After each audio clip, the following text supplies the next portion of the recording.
Hi, I'm Sandi Jerome, and I'm here in my cassava forest to announce the release of my second book in the Kira and Henry series, Lost in the Enchanted Forest.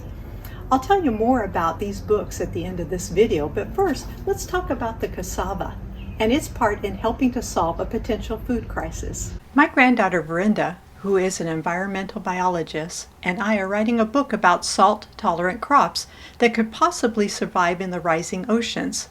Most crops, when flooded with salt water during a storm surge, die, but we've been working with 3 crops that may be able to tolerate higher salt levels, and the combination of these crops can also provide all the nutrients that our human bodies need. These 3 crops are cassava, sweet potatoes, and soybeans. In this video, I'm going to talk about growing cassava.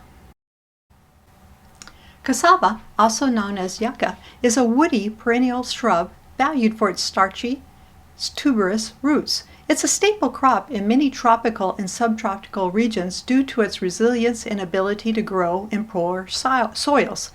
Cassava is a tropical plant like my papaya, mayo, and banana trees and requires a warm, humid, and frost-free climate. It needs at least 8 hours of warm weather to produce a good crop. Cassava thrives in the full sun, needing 6 to 8 hours of direct sunlight per day. I love this plant because in Florida, having shade can cool your house by as much as 10 degrees, cut power costs by 50%, and when I'm in the yard, the shade is often 20% cooler than being in the sun. Wow, this makes it an easy way to be cool. Cassava is not particularly picky and can grow in a wide range of soils. I planted it everywhere in my yard to keep cool. However, it grows best in deep, fertile, well-drained, sandy loam or loamy soils, which we have in abundance in Florida. While cassava is famously drought tolerant, it can survive with minimal rainfall, regular moisture during the growing cycle. Cassava is almost exclusively propagated from stem cuttings, not seeds. Cuttings, also called stakes, should be taken from healthy, disease-free plants. I cut the end to be planted down at an angle and then flatten off the top so I know which way is up. I originally ordered some stakes from Etsy and they had a little T carved in at the top. Cuttings can be planted in 3 ways: vertically, diagonally, or horizontally, buried in a few inches deep. I just kind of throw them into the ground with that sharp little edge that I've created, and then they grow. And actually, when I toss them into my compost bins, the ones I don't want, they start growing in a few weeks. Cassava is a nutrient-hungry crop. While it can grow in depleted soils, which is how mine started out, it responds well to fertilizer, especially phosphorus and potassium. Excess nitrogen can lead to more foliage and fewer roots. I think I've probably got an excess nitrogen problem going on now. Cassava doesn't have a specific harvest time, and the roots can be harvested anywhere from 6 to 24 months after planting, depending on the variety and desired size. Most varieties are ready for a good harvest around 8 to 9 months. You cut the stem above the ground and then use it as a handle to gently pull the roots from the ground.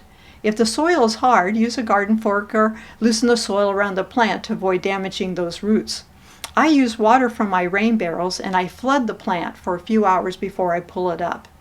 Freshly harvested cassava deteriorates rapidly, often within a few days, so they should be eaten or processed quickly. I don't pull one up until I'm getting ready to make something with cassava. Now, warning, cassava is toxic. But the leaves, the stem, everything, it contains cyanide, a poison. So you first have to soak it for 2 to 3 days. This might be shorter or longer depending on your conditions. Now be sure to discard this water that you see I'm putting the roots in. If your cassava smells bad or mushy, you soaked it too long, which I did while I was starting to experiment with the. Now for me, it's about 2 days in the summer and 3 in the winters.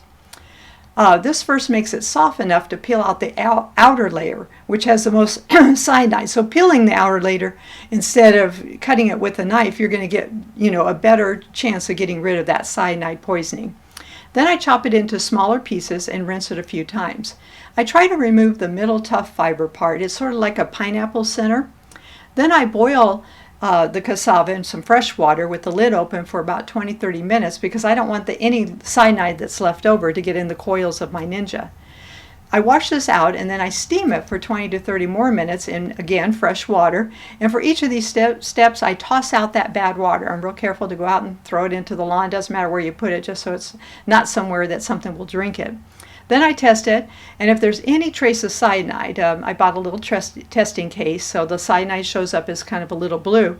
Then I sort of repeat things: soaking, boiling, washing, rinsing. I haven't had to do that. It seems like my little system of that, soaking it outside, and then boiling it, and then rinsing it, and then steaming it, that seems to really make sure I get a completely white test strip.